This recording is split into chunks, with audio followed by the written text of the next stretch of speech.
Bom dia, boa tarde, boa noite.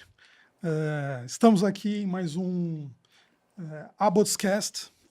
Dessa vez a gente vai abordar um tema sobre games. Vamos falar um pouco sobre games, que é um assunto que tem tangenciado aí muita coisa em relação a streaming, OTT, plataformas de streaming, né, conteúdo hoje em dia. E é legal, né, fazer uma introdução aqui sobre por que a gente está fazendo esse podcast, né? Então, esse é um podcast da Abots. A Abots é a Associação Brasileira de OTT Streaming. E a Abots vem ajudando, né, seus associados a fazer negócios dentro do segmento, defendendo interesses dessas empresas associadas em questões regulatórias, e a gente vem apoiando inovação também no segmento, né, conectando diferentes áreas aí, seja na frente de software, né, de quem tem um aplicativo de streaming, diversas empresas aí associadas, produção de conteúdo audiovisual e até quem desenvolve hardware, né, para distribuição de conteúdo aqui no Brasil. E entre os associados a gente tem, por exemplo, Comscore, Intelbras, Century, Vivences, Ciprocal, Watch, que é uma plataforma, cara, que tem de tudo para você assistir conteúdo on demand e linear, Editor Abril, a Crosshost, que é a dona desse espaço aqui maravilhoso, muito legal que a gente está gravando esse podcast hoje, Canal Rural, Axedo e muitos outros aí. Quem quiser mais informações pode entrar em abots.com.br e conhecer um pouco mais sobre as nossas iniciativas. E a gente está aqui hoje com André Kovadlov, um diretor criativo da AB Ferraz e da BM Partners, para conversar um pouco com a gente sobre como o mercado publicitário, narrativas, games e conteúdo se conectam. E, por favor, André, se apresente aí para a nossa audiência.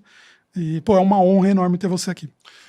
Em primeiro lugar, muito obrigado pelo convite, muito feliz de estar aqui, né? O pessoal da Abots também pelo convite, sempre legal de poder falar de publicidade, né? Eu adoro publicidade, são 20 anos trabalhando e gosto muito de games, né? Como você sabe, então quando a gente consegue juntar o trabalho com games, acho que fica tudo melhor. Bom, meu nome é André Kovadlov, eu tenho 20 anos de profissão, eu atualmente sou diretor de criação, trabalho na AB Ferraz, né? Uma empresa do grupo BM Partners. Eu também dou aulas, né, mentorias na Red Hook, já dei aula no D&D, alguns prêmios que eu ganhei na minha carreira, não vou ficar falando de prêmio porque não é importante, mas é legal, já fiz trabalhos criativos, né, campanhas dentro de jogos também, então isso também ajuda. Vamos falar disso.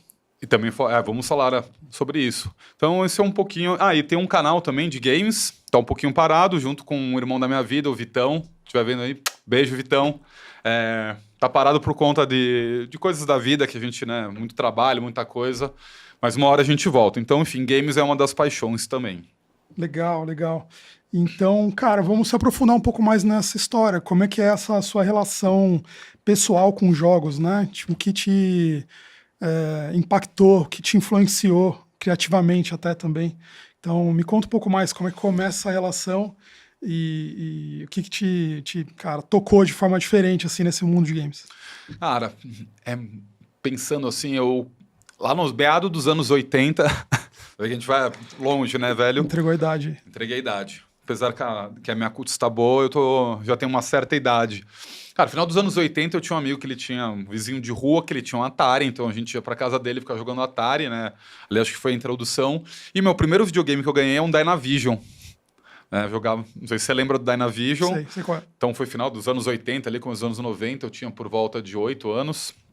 E depois disso eu tive NES, Super NES, Game Boy. Então, e aí eu entrei na família PlayStation, né? 1, 2, 3, 4 e agora atualmente o 5. Então, o games vem assim desde que eu me conheço por gente. Na minha época, infelizmente, não tinha a possibilidade. Acho que o sonho de trabalhar com games era muito complexo, né? Era muito difícil. Ou deveria ser programador, né? Acho que no Brasil ainda, a indústria criativa para games era, se não nula, era muito pequena. Acho que é um pouco disso, mas eu já tinha uma vontade, né? Eu gostava muito de games. Eu acho que hoje eu falo muito com meu filho sobre futuro, sobre o que ele quer trabalhar, e ele fala ser streamer, né? Porque acho que todo sonho de garoto hoje em dia Total. é jogar e ficar streamando, né? Passar Total. horas streamando. Ser o novo Casemiro, né? Ninguém mais quer ser jogador de futebol. É isso. Quero fazer react e ficar assistindo o vídeo e fazendo react. Você quer ser streamer, ganhar dinheiro jogando videogame. E eu falo pra ele, cara, hoje você pode... Óbvio que você pode querer ter seu sonho de ser um streamer, mas você tem possibilidades de trabalhar em empresas, né? Você pode ser um diretor criativo dentro da uma Epic Games, por exemplo, né? Ou ser um diretor criativo, ou um designer gráfico, ou, sei lá, um escritor dentro de uma Ubisoft. Enfim, acho que agora o mercado é muito forte, principalmente para essa garotada nova que vem. Eu também falo isso para os mentorados que querem trabalhar só com publicidade. Eu falo, vocês podem ser criativos em outras indústrias. A indústria de games precisa muito disso, né? Precisa, total. Tem muita oportunidade hoje, realmente, nesse segmento, né? De jurídico, financeiro a mercado criativo, né? E, cara, legal. Me diz uma coisa, então. Você, vindo do mundo da publicidade e tudo mais, como que a publicidade e os games se cruzam hoje em dia, né? Como que essas coisas se encontram para você hoje no mercado publicitário e como consumidor de games, né? Cara, a gente sabe que tem diversos formatos, né? Tem o Advergames, você lembra acho que do case do Burger King. O mais clássico. Foi o quê? 2006, isso daí, né? Que eles criaram, sei lá, 2006, 2005. Eram 3 jogos diferentes. Então, e você comprava na época por $5, era pro Xbox. Essa é uma forma que na época acho que fazia sentido. Hoje eu acho que já não faz mais sentido você criar um jogo. O custo de produção subiu muito de lá para cá. E o público que você vai atingir para a pessoa comprar é muito mais fácil você estar dentro de um jogo, né? Acho que outros formatos, como o Product Placement também é legal, né? Isso é uma forma de estar dentro, né? Sei lá, tem Porsche dentro de Gran Turismo, por exemplo. Você jogou Death Stranding, certo? Joguei Death Stranding. Aliás, comecei a tomar Monster por causa disso. Eu também. Eu não tomava. Eu sempre tomei Red Bull. Trabalhei em agência que tinha conta da Red Bull, então sempre gostei de Red Bull. Cara, eu juro, eu nunca tinha colocado uma gota de Monster na minha boca antes de jogar Death Stranding. E um belo dia eu falei, acho que eu vou ter a experiência completa hoje. Pra quem não sabe, né, o Death Stranding é um jogo que foi muito popular ali na época da pandemia, né? Ele sai bem na época da pandemia, inclusive rolou muito meme, né? Porque ele tinha o lance de entregar as coisas num mundo pós-apocalíptico que não tinha ninguém, né? Era um mundo vazio. E saiu muito meme, conteúdo em cima disso, que parecia uma premonição, assim, do Kojima, né? Mas dentro do jogo... Não duvido nada. Dentro do jogo... sobreviveu, um jogo pós-apocalíptico, sobreviveu uma fábrica de Monster. E o personagem principal tinha Monsters lá pra tomar durante o jogo e ganhar mais estamina e correr mais e tudo mais. Era isso, né, cara? E bombou muito na época. Eu tenho até uma curiosidade para contar sobre isso. Conta, pô.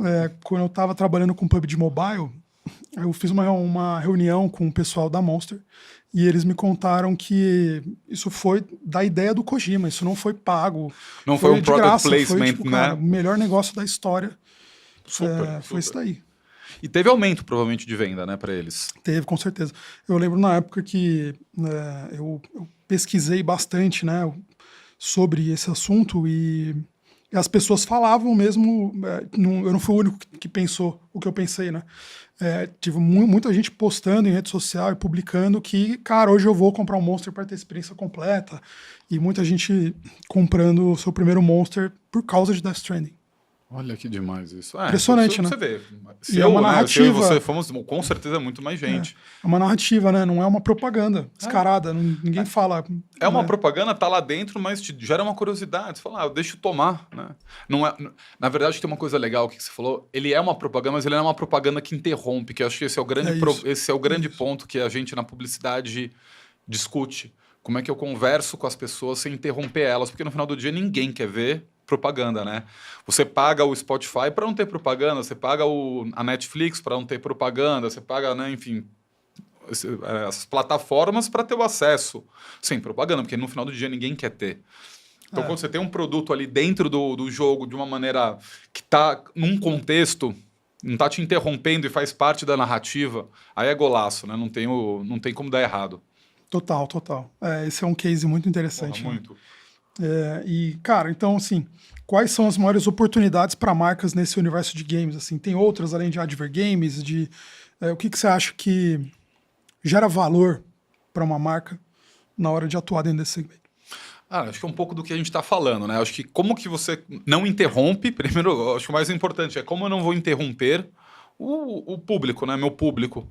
Eu quero entender onde está meu público, vou conversar com ele e como que eu crio essa conexão sem interrompê-lo, né? Seja num jogo, seja, né, vai ter um bannerzinho ali parado, é um product placement dentro, é a criação, eu não gosto dessa palavra, você vai brigar comigo, do metaverso, né? Que teve... Né, eu acho que até no passado teve um pico da palavra metaverso, hoje em dia ainda bem que já pararam de usar, mas tem metaverso que eu acho que funciona. Por exemplo, o Roblox é uma coisa que eu sinto que funciona. A Nike criou um mundo ali dentro, né? Eu não sei os números, não sei se você sabe dos números, mas pelo que eu vejo, teve assim, muita gente participando, jogando. Meu filho, eu brincava lá, entrava no mundo da Nike ali, sentia muito Ele jogador. entrou lá? Eu entrei. Ele entrava, eu ficava junto com ele, vendo. Que legal, ele gostava. Gostava. Cara, muito legal, tinha as roupinhas, tinha um monte de coisa. Você faz as missões do dia a dia, vai ganhando coisa. Assim, é bem interessante. E tinha bastante gente no servidor, né? Mas eu não sei de números, sinais do case realmente. Mas essa é uma forma relevante de você estar lá dentro do jogo também. Você criar o seu próprio universo com uma linguagem, tudo, e a sua marca tá lá. Total. Você tem um case, né? Do dito metaverso. Dito metaverso. Esse delírio coletivo que a gente teve alguns anos atrás aí. Acho que você tem um dos mais legais que eu já vi, assim, porque de fato num jogo tipo Roblox que tem jogador, né? Tiveram muitos projetos de metaverso em metaversos vazios, né? E você fez um para mais de 2 milhões de jogadores mensais aqui no Brasil, né?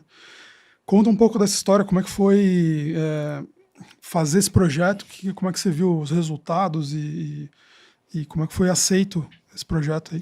Bom, bora falar. Cara, esse foi um projeto, assim, acho que a primeira coisa foi como vender isso para o cliente, né? Então, a história se passa 2 anos antes, né? Foram 2 anos de batalha, mostrando... Acho que primeiro, na época, isso foi por volta de 2020, então você começa a explicar para o cliente que jogo não é uma coisa só de criança, né? Então você vem com números que, né, refletem, olha, o perfil do público que joga hoje em dia, olha... A faixa etária do seu público, eles são gamers, né? Como a gente falou no começo, né? A gente quebrou um pouco desse estereótipo a gente estava falando aqui nos bastidores, né? Desse estereótipo do gamer ser o gordinho de óculos trancado no quarto. Então, cara, todo mundo é gamer. A sua tia que joga Candy Crush é gamer, né? O seu pai que está ali brincando sei lá, não lembro no jogo da cobrinha, também é gamer, enfim, a gente tem pessoas, todo mundo é gamer no final das contas, né? Os números são altos. Então teve esse processo primeiro de educar o cliente, explicar, mostrar números, a crescente do mercado gamer, da indústria de games, né? Como estava crescendo. E aí a gente conseguiu, enfim, finalmente o cliente ele entendeu isso e acho que aí teve aquele alinhamento de astros de entrar uma campanha. Eu vou abrir aqui o cliente, porque acho que é um cliente super legal, que era a Brastemp. Na época, eles estavam com um produto que era uma geladeira chamada Retro. E eles estavam lançando uma edição limitada da Retro, que era a Pride. Então, era um produto feito para o público Pride, né? LGBTQIAP+. Cara, e a gente, na hora que chegou o briefing, a gente olhou aqui... E aí a gente teve uma ideia muito legal, que era, cara, vamos levar a geladeirinha da Retro para dentro do jogo. Só que aí a nossa ideia era, cada venda dentro da geladeira no jogo, com dinheirinho virtual, ele ia virar dinheiro para Casa 1, que é uma casa que apoia as pessoas LGBT. Então, era assim, você comprar uma geladeirinha online, né, com dinheirinho, moedinha virtual, que você tem à vontade, né, você não paga por isso. Isso gerava impacto real. E gerava um impacto real, né? Era uma ação que acontecia no metaverso, entre aspas, né? Acontecia no virtual e tinha um impacto na vida real. Assim, foi muito legal, né, os creators jogando, quantidade de pessoas que jogaram. Eu lembro, tem um número, eu não lembro todos os números, mas um número eu guardo até hoje, que a gente bateu recordes de venda de produtos dentro do jogo Avakin. Na primeira semana foram 76% de todos os itens, né, que vendem, porque não vendia só geladeria, Lógico, vendeu vende muita milhares coisa, de né? itens. A gente foi o que mais vendeu, 76% dos itens era geladeira. Eram dezenas de milhares de itens, era muito item, né? Muito E item. vocês venderam... 3/4 de tudo vendido foi geladeira. Geladeira. Geladeira da Brastemp virtual. É isso. Muito foda. Muito legal. Você lembra de outros cases assim, tipo, que te marcaram, que você acha que são referência dentro desse cross aí de publicidade de games? Cara, lembro. Eu tenho alguns que eu gosto, assim. Eu acho que tem, assim, pra mim, um que o famoso dá uma dor de cotovelo, que eu gostaria de ter feito, é da Ubisoft, na verdade, foi criada pela DDB Paris, que chama My Life as an NPC, que assim, eu achei muito legal, porque nenhuma marca, quer dizer, nenhuma marca, acho que mais ninguém, tanto de games, ninguém usa os NPCs, né? E, cara, pela primeira vez eles resolveram criar uma campanha focada nisso. Então, para lançar o Assassin's Creed Odyssey, eles resolveram dar voz para quem é humilhado, toma porrada e é morto gratuitamente, que são os NPCs. Então, eles tomaram as redes sociais da Ubisoft, criando assim, mais milhares de dezenas de conteúdos com os NPCs. Teve até rap, cara. Tipo, Acho que vale a pena explicar para quem está assistindo a gente o que é um NPC. O NPC é o Non-Playable Character. Então, são aqueles personagens que estão no mundo, né? Fazem parte do mundo do... Ajudam o mundo a existir, né? Eles criam essa narrativa. Ajuda a história a progredir. Alguns você pode interagir, outros só estão lá, sei lá, varrendo, cortando grama, fazendo alguma coisa, mas eles estão lá e fazem parte do jogo, eles dão vida ao jogo. Total. E um hábito que as pessoas têm é, como eles não participam, eles não têm, a maioria pelo menos, não tem uma influência grande no jogo, as pessoas passam e matam, batem. Esbarra, exato. Estoura a bomba, faz de tudo. Isso foi muito legal, assim, eu acho isso criativamente foi muito bacana. Cara, um que eu gosto muito e é brasileiro, que é criado pela Gut para Heinz, que é o Hidden Spots, isso eu acho muito legal. Ah, pode crer. Porque assim, na nossa época aqui, como a gente já entregou a idade no começo... A Gamers Club participou desse projeto. Ah, participou? Não sabia. Cara... Quando a gente era moleque, a gente jogava seja jogo de tiro, qualquer jogo, você apertava o botão pause, que tua mãe te chamou pra jantar, você apertava o pause. E a gente passou por um período histórico aí na experiência aí de jogar videogame, em que o seu memory card parava de funcionar e você não desligava o videogame pra não perder o save. Lembra? Lembro. Tinha fita que não salvava mais, você então, você pausava, você podia desligar a TV, você só desligava a TV, dormia, dia seguinte você continuava, você só tirava o pause. Então, existia o pause. E aí, de uns anos pra cá, os jogos são todos online. Pô, é verdade, online. E é competição e você não consegue parar. E se você parar... E aí a não Heinz, tem pause, né? A Heinz e a agência ali perceberam assim, pô, se você parar, né, vendo um comportamento menos, se você quiser comer, o que vai acontecer? Morte. Você vai morrer, principalmente em jogo de tiro, né? Você vai perder, Vai perder. E aí eles, em parceria, né, foi o Call of Duty Warzone. Foi COD, foi PUBG. Ah, o PUBG PC, também? E o CS via Gamers Club. E o CS, então, todos legal. Eles... Eu conheço esse case é muito legal. Esse case é muito legal. Todos eles criaram espaços nos mapas. Eles viram, não é? Nem criaram, eles viram, eles descobriram esses espaços que eram escondidos. Que cantinhos ali que você pode ficar mais quietinho e comer um lanche no meio da partida. Sem tomar um tiro. Enfim, esse eu acho que eu gosto muito. E tem um que eu acho que é polêmico, que a gente já conversou algumas vezes sobre isso, que é o Keeping Fortnite Fresh. Pode crer. Esse eu não lembro qual que é a agência, agora me fugiu, mas enfim, eu vou contar o case aqui porque eu acho que é legal, é uma forma orgânica de entrar, né? Porque enfim, as marcas, quando o Fortnite começou a estourar e tinham números gigantes, sei lá, em 2019 mais ou menos, 2018, 2019, uma marca tá lá dentro era muita grana. Então a Samsung, eu lembro que colocou skin, né? Aí pagou uma fortuna, teve outras marcas que pagaram para estar lá dentro. Ixi. E aí, enfim, o pessoal da Wendy's tinha essa agência e eles perceberam uma coisa, porque entrou um evento chamado... Era o time pizza contra o time hambúrguer. E aí o pessoal percebeu que os hambúrgueres lá no jogo eram guardados em geladeiras, em freezers. E a Wendy's não usa carne congelada, usam carne fresca, eles não guardam nada em refrigerador.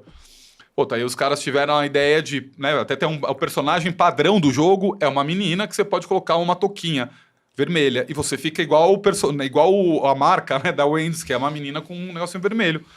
pegaram essa personagem padrão, colocaram um negocinho vermelho e durante 9 horas ficaram fazendo streaming, só que ao invés de matar outros jogadores, eles ficaram quebrando geladeira e freezer a doido, a rodo. Pra falar né? que é fresh. Que é fresh. Eu acho muito legal, tanto que depois, no ano seguinte, eles continuaram com essa plataforma, lançaram, então foi legal que não foi só uma ação pontual, e foram para Mario Maker, enfim, outros jogos, acho interessante. E por último, mas não último, mas eu vou falar de um que eu fiz, que eu acho que é legal também, mas esse não foi para publicidade, mas foi para a gente ajudar a alavancar o canal, né? O canal de games que eu falei lá no começo, que a gente tinha acabado de começar a pandemia e anunciaram o Tony Hawk. O Tony Hawk, eu tenho uma conexão emocional muito forte com o Tony Hawk. Quando eu era moleque, eu joguei muito. Pra mim, a trilha sonora da vida. Eu jogava muito, só com os amigos, sozinho. E aí teve esse anúncio de que iam lançar. E aí, discutindo com o Vitão, falei, ô, Vitão, compra o jogo. Ele falou, cara, pra que eu vou comprar o jogo? A gente vai fazer o quê? Vamos fazer manobrinha? Você vai ficar dando... Faz aí você. Eu falei, tá. Aí eu lembrei duas coisas, né? Primeiro que eu sei que o Vitão adora coisas de construir. Então, eu lembrei que tinha um modo Crie Sua Pista. E tem um fato aqui que o adendo pra juntar, né? Porque você vê que o criativo vai juntando um monte de coisa, né? Criatividade sobre juntar várias coisas. Eles anunciaram o remake do Tony Hawk com a trilha sonora do Chorão. E a internet ficou empavorosa pedindo... Olha, tem que fazer o boneco do Chorão pra estar lá dentro, disso. Né? Cara, eles acertaram em cheio, né? Eles acertaram em cheio. E aí na hora Charlie Brown Jr. Charlie Brown Jr. ia estar no jogo, a trilha sonora. E aí, discutindo com o Vitão, cara, me deu um estalo. Falei, Vitão, teu modo, crie sua pista. E aí me veio o fato. Falei, cara, crie sua pista, vai estar a trilha sonora do Chorão, né? E a pista do Chorão foi demolida depois da morte dele. Cara, e se a gente reconstruísse a pista? Aí ele falou, vai tomar no cu, vou comprar essa porra agora. Então aí a gente passou o final de semana inteiro, sexta, sábado e domingo, no dia que saiu o jogo, eu desenhando virtualmente, mandando pra ele, eu fiz um mapa, eu não tinha ido na pista, eu sou de São Paulo, o Vitão é de Santos, então ele tem essa conexão com o Santos e com o Charlie Brown. A gente pegou a pista, eu desenhava, mandava pra ele, ele ia fazendo o mapa no jogo, me mandava de volta, a gente ia testando. Ah, tá legal, tá igual os cara. No dia que a gente lançou, levou um dia pra fazer? Foi o final de semana, sexta, sábado, domingo, e na segunda de manhã tava no ar. E aí na hora que a gente lançou isso daí, cara, foi muito doido, porque estourou, aí começou a sair em vários canais. Foi assim, gente streamando. Eu acho que aí tem uma coisa legal que a gente criou, a gente como criador de conteúdo, a gente acabou criando conteúdo para outros canais. Então, por exemplo, o canal Meu PlayStation, que acho que é o maior canal, se não me engano, no Brasil, sobre PlayStation e jogos, estava streamando ali nossa pista. Bom, saímos no IGN, que acho que, para mim foi animal, né? Para mim, pro Vitão foi muito legal, porque a gente como consumo, né, consumidor de games, cara, a IGN está no maior portal, né? Um dos maiores portais do mundo de notícias games. Então, cara, foi muito legal. Esse eu tenho um carinho, sim, especial. Não foi para publicidade, mas foi para divulgar meu canal, né? Nosso canal. Não, esse projeto é muito legal mesmo. É impressionante, né? Porque 2 caras fizeram uma pista e era um negócio que tinha esse apelo emocional, né? A pista do Chorão que tá no jogo. Muita gente sentindo uma nostalgia, né, do Tony Hawk, da banda, da música e da pista que já não existia mais em Santos. Muito legal, muito legal. Cara, eu gosto também, eu sou fãzaço desse projeto. Para mim tem uma coisa que eu acho que até a Ubisoft, quando lançou aqui no Brasil, obviamente, fez uma campanha para lançar. Eu lembro que eles regravaram o clipe do Chorão. Pode crer. Cara, para mim, essa era a ideia que eles deveriam ter lançado o jogo, né? Olha, a gente tá regravando o clipe e estamos criando a pista dentro do jogo, porque isso daí, cara, ia estourar muito, assim, muito, muito. Eu acho que a Ubisoft, se tivesse feito isso, né, porque você imagina 2 caras fazendo, mas se a Ubisoft deixa na página principal ali, o negócio total, ia estourar total. Muito. Acabei te cortando, segue aí. Não, imagina, mas acho que você levantou uma bola perfeita agora, porque se por um lado, né, marcas podem explorar os games para fazer campanha e tudo mais, criadores de conteúdo podem explorar os games para também, né, fazer de forma criativa, né, algum tipo de conteúdo e tudo mais. Como que os próprios jogos têm explorado marketing de formas criativas? Você lembra de alguma campanha de um jogo que te impactou? Tipo, algum lançamento, alguma coisa... Cara, A Ubisoft aqui no Brasil acho que manda muito bem, né, nesse tipo de coisa, mas a Ubisoft me manda. diz aí se você lembra de alguma diferenciada e legal. Cara, uma que eu gosto muito também foi feita para Activision quando eles lançaram o Call of Duty Vanguard. Eu não lembro exatamente o nome do case, mas a campanha, assim, bom, Call of Duty é um jogo de guerra, obviamente se passa no período da guerra, o Vanguard ele passa na França, África e se não me engano, Rússia. Eu já joguei, mas faz tempo, né, que eu joguei. E para lançar o jogo, eles resolveram fazer a campanha, eles convidaram fotógrafos que são de guerra, fotógrafos que acompanham, que fazem a cobertura de guerra para captar e fazer fotos dentro do jogo. Então eles criaram... Nossa. Né, como eles já tinham todo o mundo desenhado, eles criaram um device, que era uma câmera, que ela interagia com o jogo 360, e os caras entraram. E as fotos da campanha são todas as fotos feitas pelo fotógrafo. Projeto, cara. Tipo você assim, sabe quem que era o cara do marketing, né, desse projeto? o Fernando Machado. Fernando Machado. Grande Fernando Machado. É um absurdo. Ele é monstro, assim. Impressionante. Essa acho que é uma Não, campanha essa assim campanha que... é demais mesmo. Pô, um puta lançamento de... Né, você mostra seu jogo de uma maneira criativa e no final do dia quem olha fala, cara, isso aqui é uma foto ou é o jogo, né? Você passa a realidade do jogo. É muito bom, é muito bom. Cara, eu sou fãzaço do que a Ubisoft faz aqui no Brasil, né, das campanhas de... Cara, colocou o Crash Bandicoot outro dia com a Carreta Furacão. Carreta Furacão, eu ia falar desse também. Colocaram... na verdade, essa não foi da Ubisoft, acho que foi da Activision mesmo. Foi Activision. A Ubisoft fez, cara, fez o El-Chan. Fez o repente lá com... O El-Chan com Far Cry lá, para o lançamento do Far Cry. Foi. Fez um clipe com o El-Chan, fez agora um clipe tipo Power Rangers, assim, para lançar o novo Assassin's Creed. Eles fazem uns conteúdos muito legais, cara. É muito divertido essas campanhas que eles fazem.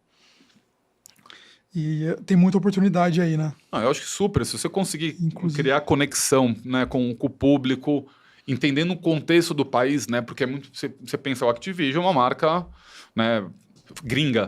Global, né? Tá vindo pro Brasil. E eles conseguem adaptar, né? Você trazer um elemento cultural que é a Carreta Furacão para falar do Crash Bandicoot. É difícil de muito legal, pro gringo, né? O gringo não precisa entender, disso, mas explicar o valor, acho que é isso que você falou, sabe? É difícil aprovar isso com o gringo, tá? Deve ser, eu imagino. Mas você vê que você cria um baita contexto, né, com eles. Eu lembrei de uma outra, acho que também foi do Call of Duty, que eles pegaram... Que tiro foi esse?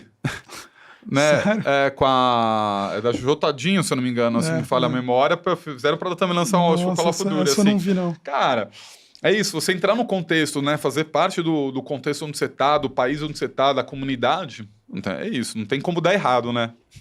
Muito bom, muito bom. Vamos partir para outro tópico aqui, para uma outra parte, que eu queria entender um pouco mais da sua visão, assim, do que faz uma boa narrativa em um jogo. E até aproveitando, né, a gente está falando aqui de conteúdo, né? Se a evolução das narrativas nos jogos possibilitaram que a gente quebrasse essa maldição de filmes e séries, né? Mas assim, o que faz essa boa narrativa aí funcionar no mundo dos jogos hoje em dia, assim? Qual que é o peso e o que faz um jogo ter uma boa narrativa? Cara, assim, acho que tem vários elementos, né? Se a gente for pensar, são vários elementos. Acho que, o storytelling, a trilha, que mais? Os personagens, né? Você ter personagens grandes. Já que a gente vai entrar também no assunto de séries e filmes, você vai trazer o Joel e a Ellie. Não, cara, você jogava Last of Us, você teria um jogo chorando, né? Você fala, caralho, com certeza. É isso, não tem como. Então, eu acho que é a mistura de tudo isso, ter uma trilha envolvente, a jogabilidade também, acho que é super, super importante, né? Enfim, a narrativa do jogo, tudo isso são elementos que vão te fazer cada vez ficar mais preso dentro do jogo, querer fazer parte daquela história, toda a narrativa, né? Porque, assim...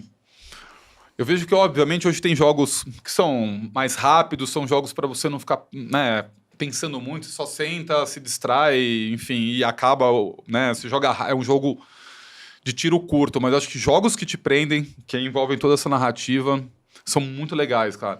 E aí a gente acaba cruzando com outras indústrias, né? Como cinema, como série, aí tem essas adaptações. Total. Acho que o videogame ele possibilita um tipo de envolvimento diferente de outros meios, né? Que na maioria deles a gente é um mero espectador, né? E nos jogos a gente acaba tendo essa capacidade de ser o protagonista, né? Super. Acho que aí você entra num ponto que eu ia esse falar. envolvimento com a história, com decisões, é um pouco diferente, né? Decisões, era isso que eu ia falar. Esse era um ponto importante, né? Você tomar Às vezes decisões no jogo. exatamente, né? Você não apenas assiste, né? Mas você decide, de fato, Super. como a narrativa pode desenrolar, ou vai descobrindo do seu jeito, né?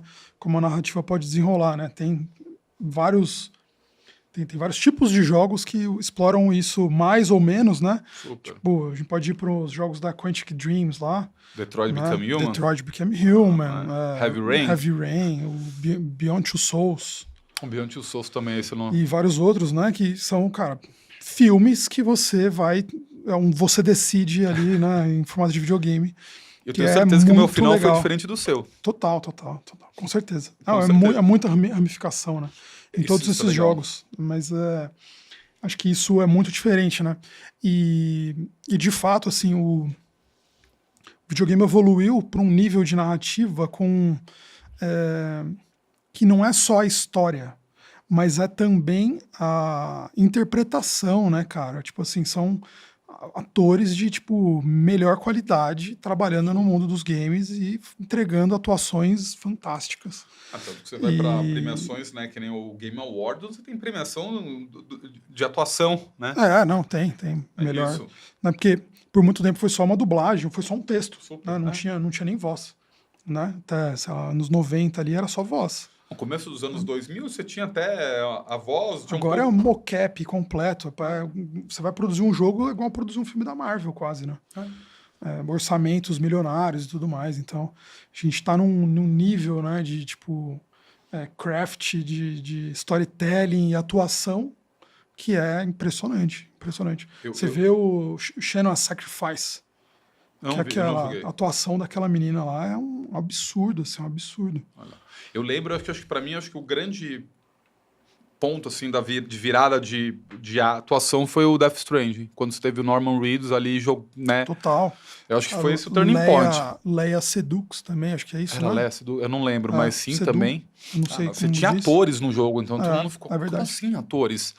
E acho que daí pra frente só melhorou, só tem melhorado. Acho que apesar das críticas que rolaram com o Death Stranding, né, porque pessoas que não entenderam a proposta do jogo, e acho que faz parte também, mas, cara, quem entendeu, viu, e isso mudou a indústria, mudou a forma como eles trouxeram. Depois trouxeram o Expósito, né, pro Far Cry. O Keanu Reeves. O Keanu Reeves no Cyberpunk.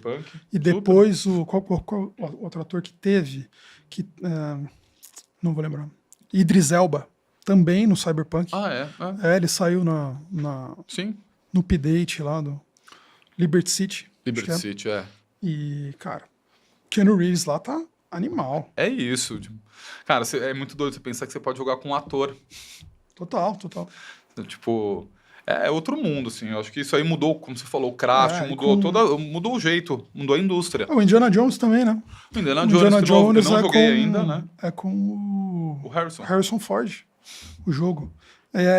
A gente tava falando disso, né, mais cedo. Engraçado que a gente fez um full circle, assim, né? A indústria dos games, ela no início dos anos 2000, 2010 ali, muitos jogos surgiram com uma proposta de ser blockbuster, né, inspirado em filmes de ação, com cenas de ação e tudo mais. E agora a gente chegou no final do ano passado, né? Enfim, muitos desses jogos eles foram inspirados em Indiana Jones. Super. Com cenas de ação e tudo mais, né, do Indiana Jones. Foi o caso de Uncharted, acho que é um dos principais aí, né?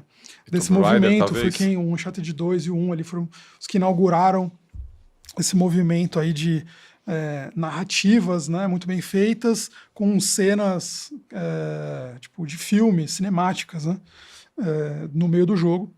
E agora a gente chegou no final do ano passado e saiu o jogo do Indiana Jones, que tem isso tudo, né? Mas é o ciclo completo aí.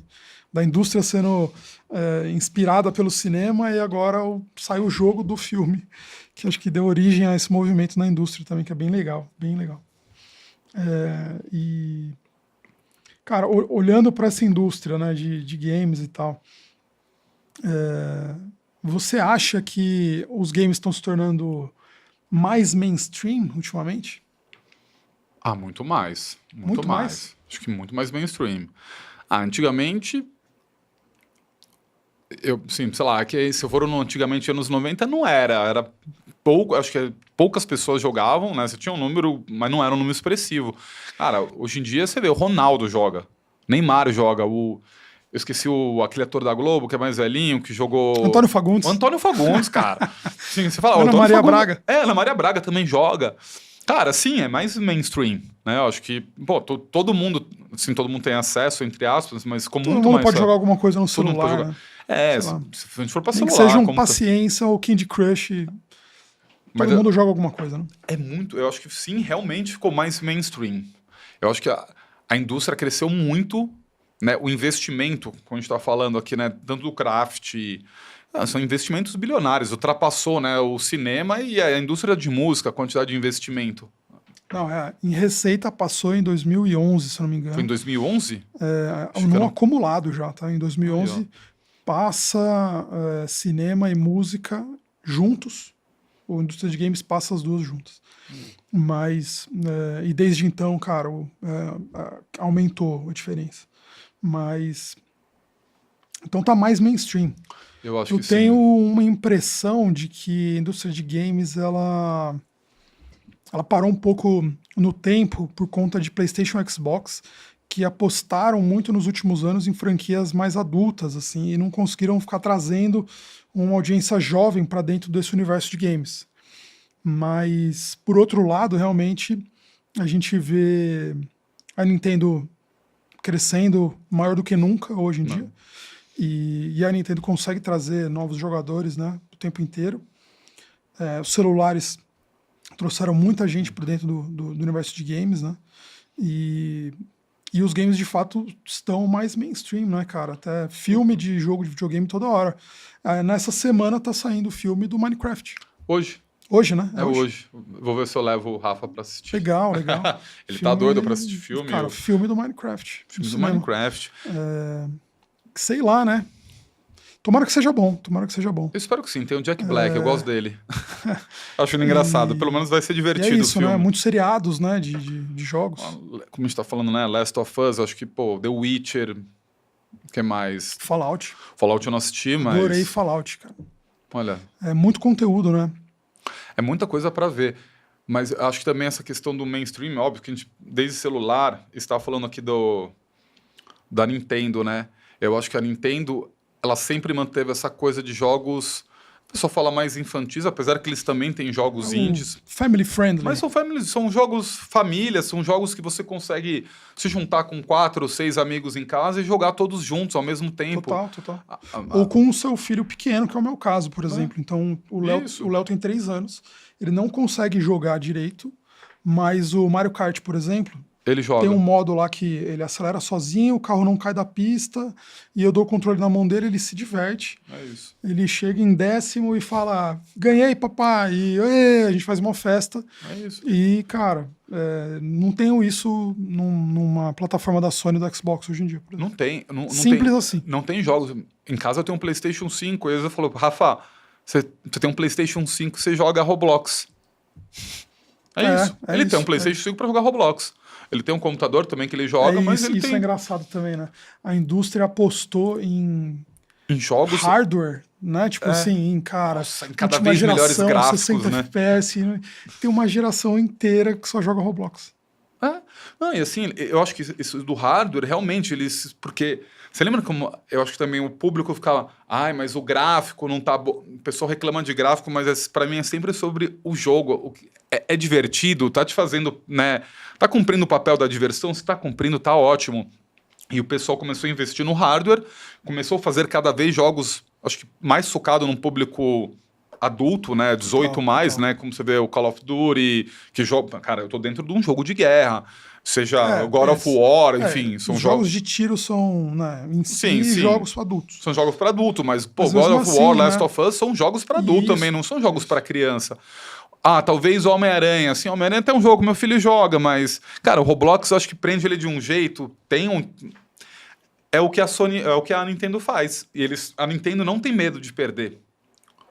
Porque ele cria o público, pega desde pequeno, o público cresce. Ele continua com o Nintendo.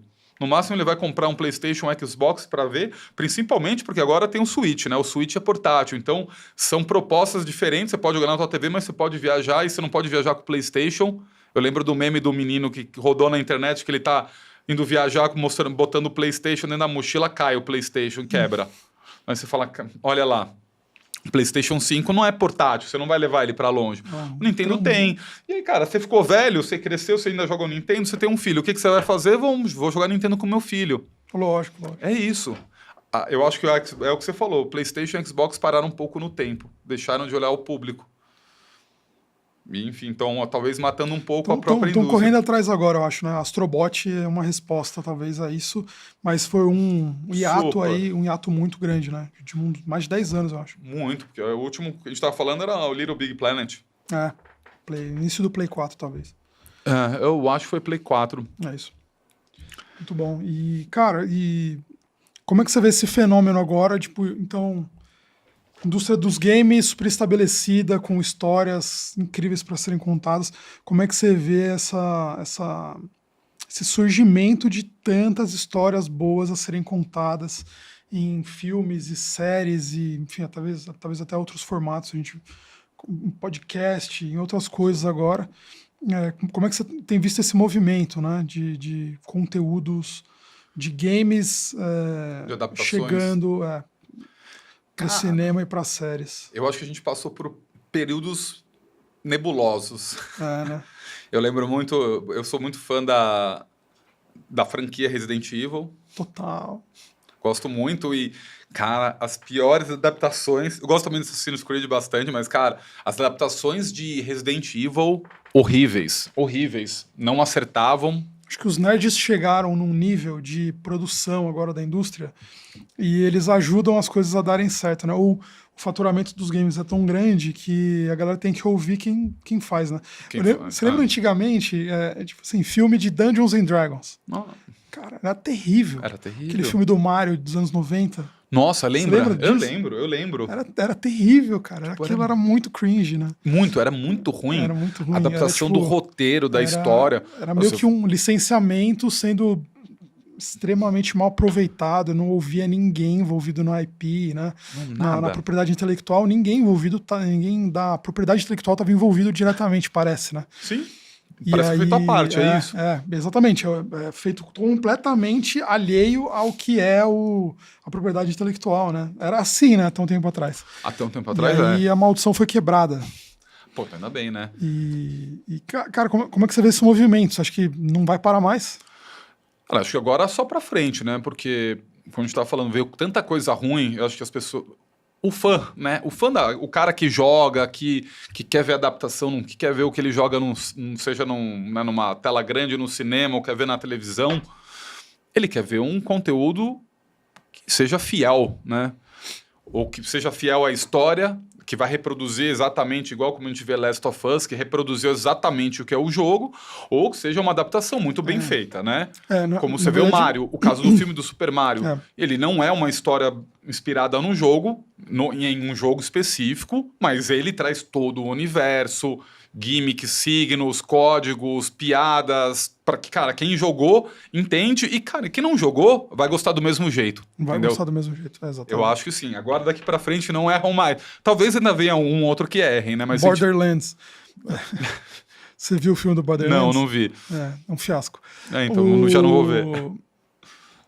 É curioso também que realmente acho que não vai parar mais, porque tem uma coisa muito interessante acontecendo em volta de todos esses projetos, que é sempre que sai um jogo, uma série, um filme de um jogo, o jogo vende mais. E em alguns casos, o jogo supera os números de lançamento. que foi o caso do The Witcher, por exemplo. Quando sai a primeira season do The Witcher, ele atinge um pico de jogadores que ele não teve nem no lançamento dele, que é surreal, né? Então tem um efeito colateral muito forte na indústria dos games, né? na venda de produto, que esses seriados e filmes têm tido. E aí a tendência, cara, isso não para mais, porque os próprios estúdios de jogos vão continuar investindo pesado para fazer filme, série e etc. Essa galera aprendeu a fazer conteúdo bem feito, né? A contar boas histórias, a produzir boas histórias. O Arcane do League of Legends é uma coisa impressionante, Arcane. A própria Sony, né? Exclusivo... Que a Sony, que é detentora do PlayStation, ela também tem a produção de filmes. Tem também, mas talvez seja uma das poucas que errou nos últimos anos, né? O filme do Uncharted deixou muito a desejar. Deixou. E dá um certo medo aí, né? O Zelda vai ser produzido pela Sony, inclusive. Vai sair ano que vem. Espero que se acertem. Uma adaptação live action. Eu morro de medo disso não ficar bom. Mas o risco é enorme, né? Mas enfim, eu acho que não vai parar mesmo, porque a indústria de games já percebeu que é lucrativo produzir esses conteúdos. A gente está numa fase em que acho que não vai parar, só vai aumentar. Porque tem investidor que quer bancar filme e série, né? Tem as plataformas com grana para investir nisso e os estúdios de games querendo gerar output, né? Ontem eu vi uma notícia de que a Sony está trabalhando para fazer conteúdo com Astrobot agora. Virou uma das prioridades deles. Você jogou Astrobot? Não joguei. Eu ganhei de aniversário, eu tenho jogado com o Rafa. É muito legal. Muito legal. Ganhou o melhor jogo do ano passado, né? Ganhou. No The Game Awards. Eu adorei que ele ganhou. Eu sei que foi uma polêmica, o pessoal falando. Eu até lá no grupo eu mandei e falei, cara, achei gostei. Muito legal.